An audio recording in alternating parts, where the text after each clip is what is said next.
Bonjour à tous. Eh bien, écoutez, je suis très ravie de vous retrouver à nouveau aujourd'hui.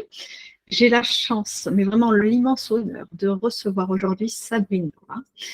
Sabrina, je l'ai rencontrée il y a presque 2 ans, j'allais dire, à un moment donné où je cherchais des informations sur le Reiki. Et donc, elle était là, c'était sur Instagram. On a beaucoup discuté, on a eu plein d'échanges depuis presque un an et demi à peu près. Et aujourd'hui, Sabrina, elle est là pour nous parler par contre d'autre chose que le Reiki, ça s'appelle les archives akashiques. Alors, je ne vous cache pas que pour moi, c'est presque une découverte. Je ne sais presque pas de quoi on va parler, mais je suis très contente parce que je la vois parler de ça depuis des mois et des mois. Je vois ce que ça fait sur ses clientes et je me dis que c'était le moment d'en entendre parler aujourd'hui.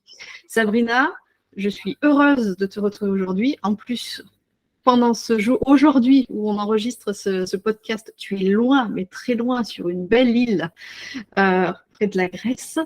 Donc, je suis très, très contente que tu aies accepté de faire ce podcast avec moi aujourd'hui. Merci Laure, merci pour ton invitation. Moi aussi, j'ai beaucoup de plaisir à partager ce moment avec toi et à te faire découvrir un peu plus ce que sont les archives akashiques. Avec grand plaisir.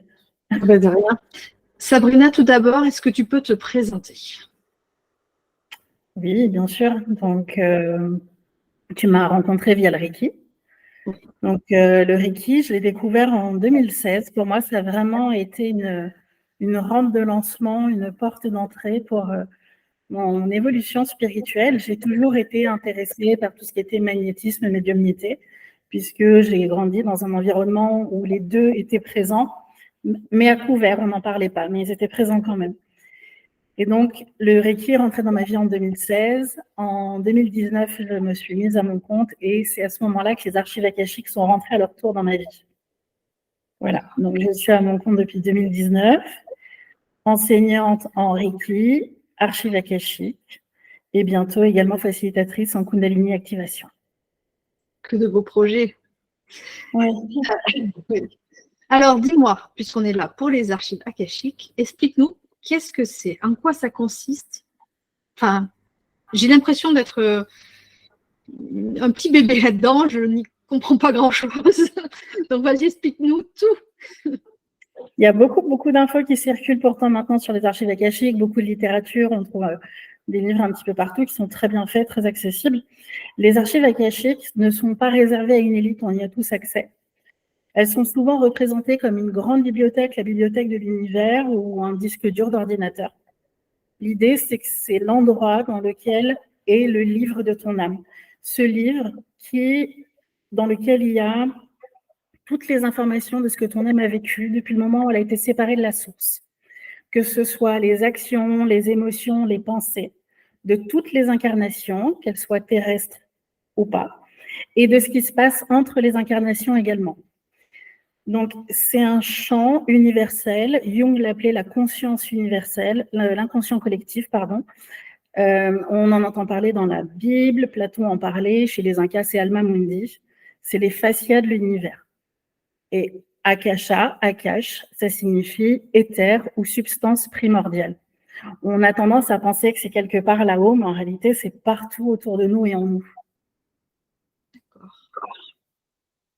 Ça t'éclaire ? Oui. Je me pose une question souvent, j'entends parler de personnes qui disent je fais de la lecture d'âme. Est-ce que c'est un peu pareil ou pas du tout? De mon point de vue, il y a des personnes qui le différencient vraiment de mon point de vue. Oui, on va avoir accès aux mêmes informations. La particularité des archives akashiques, c'est qu'on va également avoir accès aux potentialités futures, à ces futurs les plus probables pour notre âme. Donc, c'est à la fois un champ de compréhension, de libération par rapport à des blocages, des schémas répétitifs, par rapport à certaines choses qui vont se jouer dans des relations, mais c'est également un champ d'expansion, puisqu'on peut aller voir les potentialités futures les plus intéressantes pour notre âme. Qu'est-ce qu'il y a de bénéfique à faire tel choix, prendre telle décision? Quels seraient les freins et l'impact négatif si on le faisait? Ce qui est hyper important, c'est qu'on conserve toujours notre libre arbitre. À aucun moment, on va aller demander est-ce que je dois faire ci, oui ou non.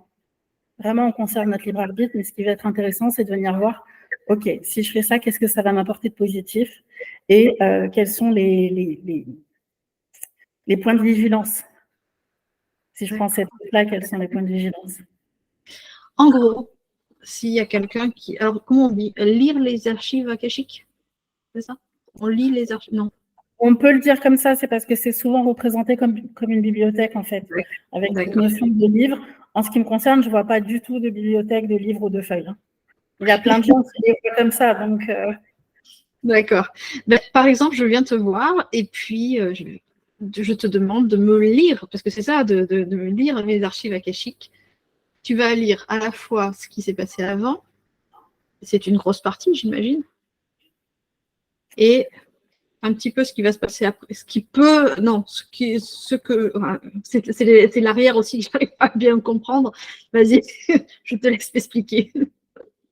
En fait, pour les personnes qui viennent me voir, le fonctionnement, ça va vraiment dépendre du consultant. Il y a des consultants, tu vas leur envoyer ton nom, ton prénom, tu leur dis que tu veux une lecture et tu vas recevoir un email ou un coup de téléphone et on va te parler de vie antérieure, de choses comme ça. De mon point de vue, il n'y a pas vraiment d'intérêt à procéder de cette façon-là, puisqu'on va plutôt identifier au départ des questions. Donc moi, je recommande toujours aux personnes qui viennent me consulter de préparer une liste de questions, de se poser avant le rendez-vous, de prendre le temps de bien préparer leurs questions, d'aller voir qu'est-ce qui bloque, qu'est-ce qui gratte, qu'est-ce qui vient nous déclencher. Donc c'est sûr que ça demande déjà au préambule un travail d'introspection et d'honnêteté envers soi-même quelque part. Et en fait, de ces questions, on va aller voir la source. Quelle est la source de mon manque de confiance en moi, par exemple. Donc, on va aller voir la source. Elle peut être dans cette vie, elle peut être éducationnelle, elle peut être dans le transgénérationnel, elle peut être dans des vies dites antérieures, même si en réalité, tout est sur le même plan. Antérieur, c'est pour notre mental, c'est plus facile. Et on peut aller voir, du coup, une fois qu'on a la source, ça va nous aider à venir voir pourquoi on l'expérimente, qu'est-ce que ça nous apprend. Et enfin, comment on s'en libère. Et là, je vais canaliser. Donc, je suis en contact avec les guides de la personne. Donc, si tu prends une lecture avec toi, avec tes guides à toi, ta Dream Team. Et ils vont me dire, pour libérer, elle a besoin de faire telle chose, ça peut être un rituel. Ils peuvent orienter vers un praticien autre, kinésiologue, breathwork. C'est vraiment propre à la personne qui consulte, en fait. Je ne sais jamais à l'avance et je prends d'ailleurs jamais les questions à l'avance pour pas que ce soit moi qui réponde et que ce soit bien de la canalisation.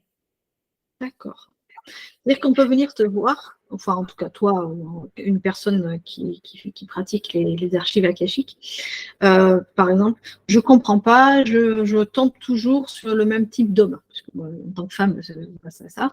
Et donc ça, c'est quelque chose que tu peux aller voir et aider la personne justement à se libérer de ce problème-là, parce que ça peut en être un. Et voilà. Oui, exactement, tu as très bien compris, c'est exactement ça. Qu'est-ce qui se joue dans ma relation avec telle personne? Aussi, on peut aller voir dans des relations s'il y a du karmique, s'il y a des vœux de loyauté, de fidélité qui ont été faits, qui font que maintenant c'est difficile de se défaire de cette personne, de s'en éloigner, de s'en détacher. On ira, et ça c'est pareil, je mets un point d'honneur là-dessus, on n'ira jamais voir ce qui se passe dans les archives de l'autre personne. Je demande toujours un consentement, j'envoie toujours un consentement qu'on doit me renvoyer signé et je les archive. Je les archive pour de vrai, pour le coup. Je ne vais pas voir ce qui se passe dans les archives d'une autre personne. Et ça, je le précise, ça m'a été demandé plusieurs fois, donc vraiment non. Non, je comprends, c'est le respect de l'autre aussi en face, de savoir si l'autre rentre dans lui ou pas. Et sans rentrer dans le détail, quelles sont les sortes de questions qu'on t'a posées pour savoir un peu, pas tout, mais ça va pas correspondre, mais ça va toucher le professionnel, le personnel, tout? Alors, toutes les sphères. Alors, la particularité, c'est qu'au moment où je fais les lectures, je suis en état de conscience élargi, ce qui fait que je retiens à peu près 95%, j'oublie 95% des lectures. J'en retiens que 5% quand c'est vraiment frappant. D'accord. Néanmoins, des questions qui vont revenir souvent vont être quels sont les guides qui m'accompagnent, quels sont les blocages les plus importants que je rencontre, pour quelles raisons c'est bloqué au niveau de l'abondance. Du relationnel, ça ressort aussi pas mal. Il peut y avoir aussi tout ce qui est sexualité qui peut ressortir. D'accord. Le relationnel ressort quand même beaucoup. Voilà, non, ce qui va ressortir le plus, ça va surtout être ça. Et au niveau professionnel, des personnes qui ont envie, souvent des personnes qui sont à un point de bascule en fait, qui sont à un moment où elles vont basculer entre un travail salarié et se mettre à leur compte ou changer carrément de dynamique et d'environnement. Souvent, à ce moment-là, elles viennent me consulter et il y a un loquet qui saute. Zut, j'ai raté quelque chose. Tout est juste. Et cette partie-là, c'est, tu vas toujours voir alors ce que tu disais dans l'antériorité. C'est pour nous, sur notre plan à nous, c'est tout ce qui est avant. Qu'est-ce qu'on va voir après de plus?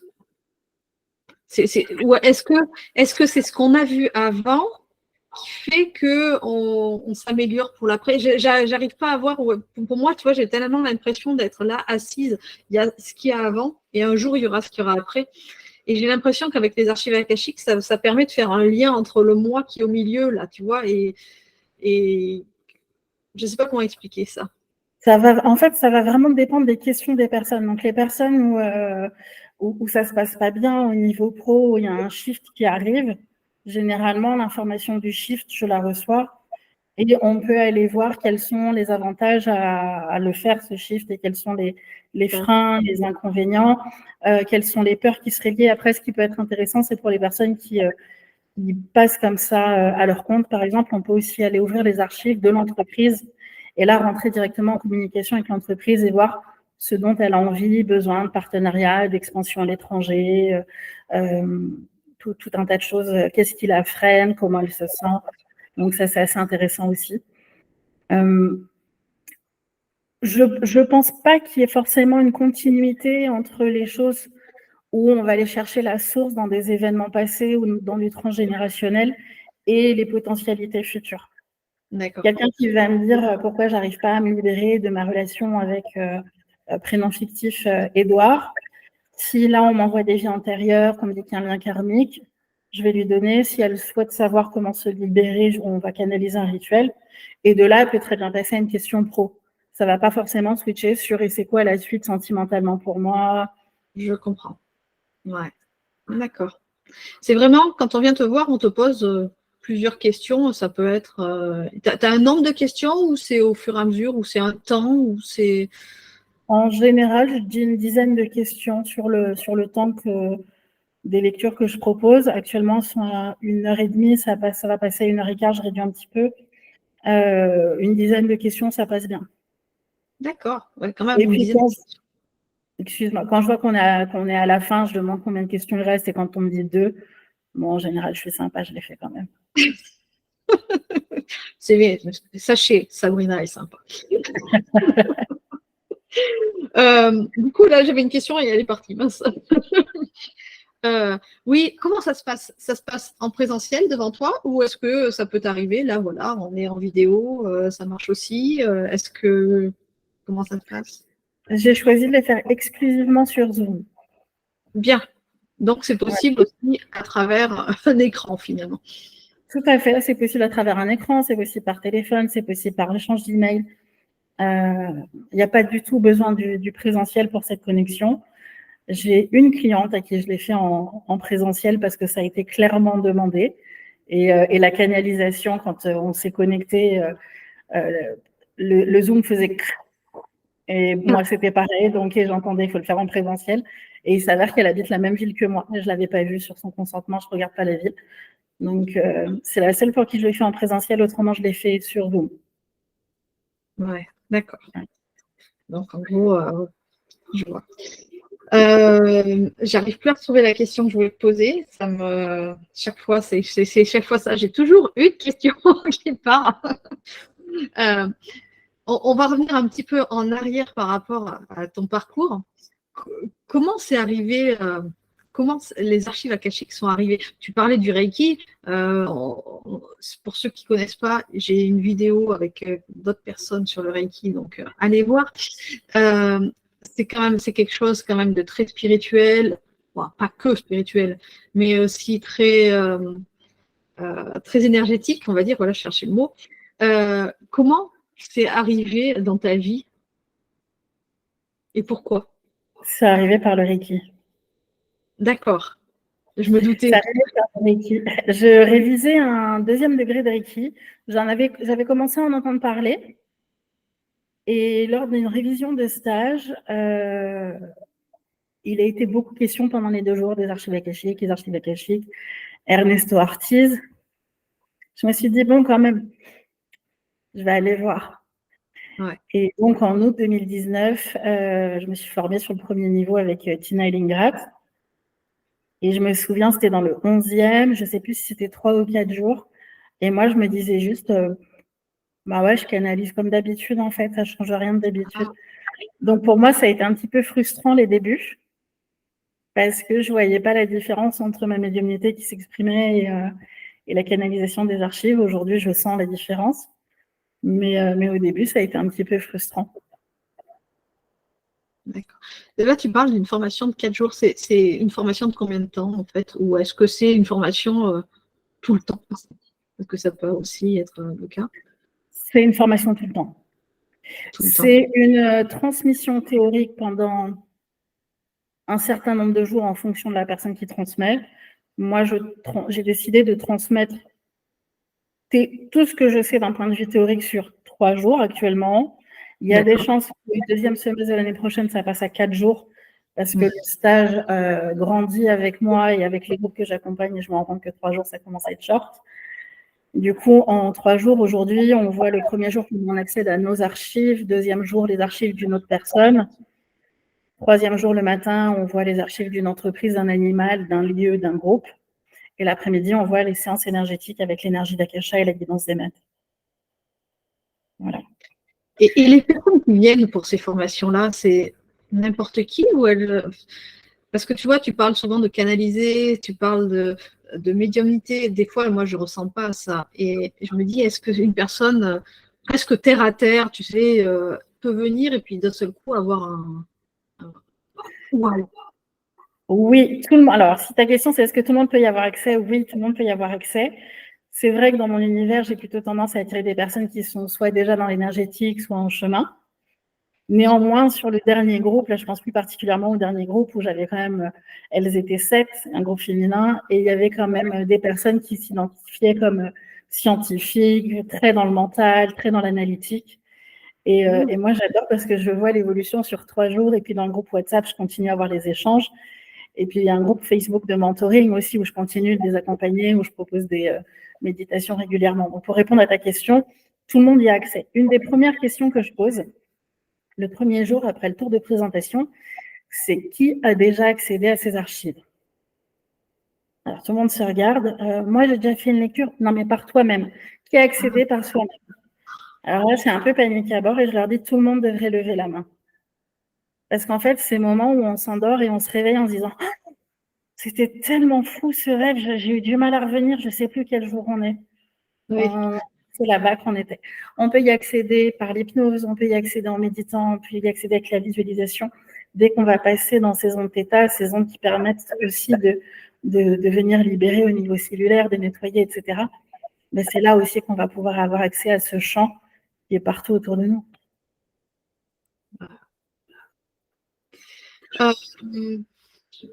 Je pense comme ça que j'ai fait le tour de mes questions. Est-ce que tu as quelque chose d'autre à rajouter avant qu'on passe à une dernière question qui n'a pas de rapport avec les archives? Les archives akashiques, moi, j'ai beau le transmettre, j'ai beau faire des lectures, c'est quelque chose, ça m'émerveille à chaque fois. Je suis époustouflée moi-même à chaque fois. Il y a des choses qui sont d'une précision, d'une justesse, où je me dis, mais comment j'ai pu dire ça? Comment ça a pu passer à travers moi? Et vraiment, c'est un champ qui est merveilleux. J'encourage les personnes qui vont voir cette vidéo et qui ont envie d'emprunter ce chemin, vraiment à le faire, avec qui elles veulent, peu importe. Mais c'est vraiment un beau chemin de développement personnel et spirituel. En tout cas, tu en parles avec tellement de cœur qu'on n'a qu'envie de venir au moins te demander ce qu'il en est pour nous, quoi. Au moins de ça, à défaut d'aller faire une formation. Merci.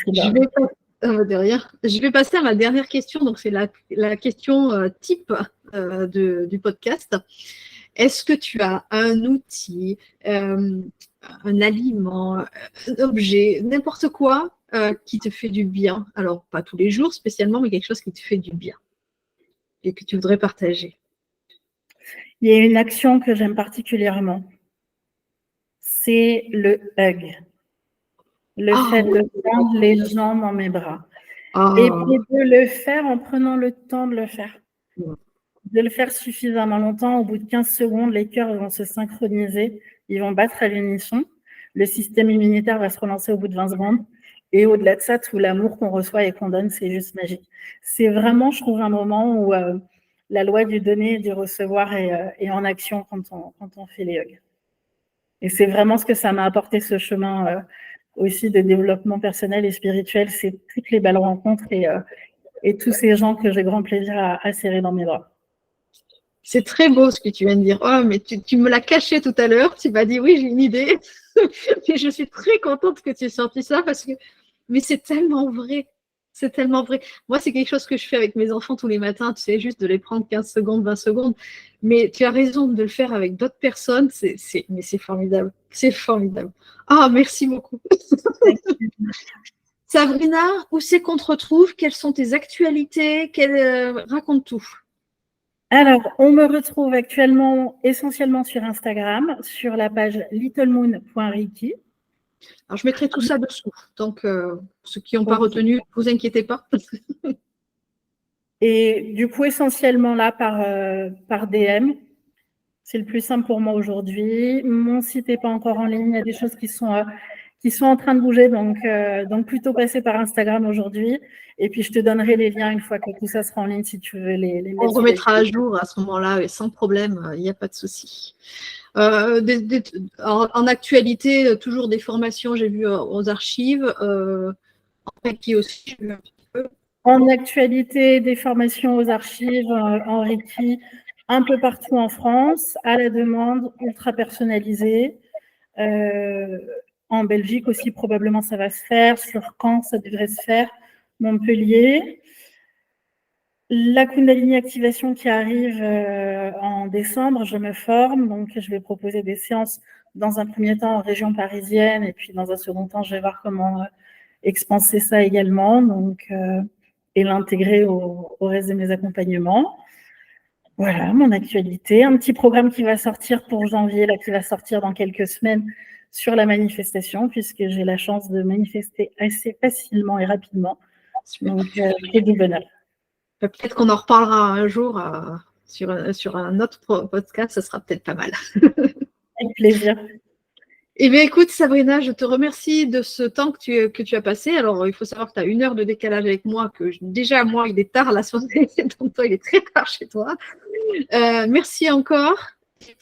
Et au plaisir de se retrouver très, très bientôt. Merci à toi. Avec grand plaisir. Ciao. Merci à toi. Au revoir.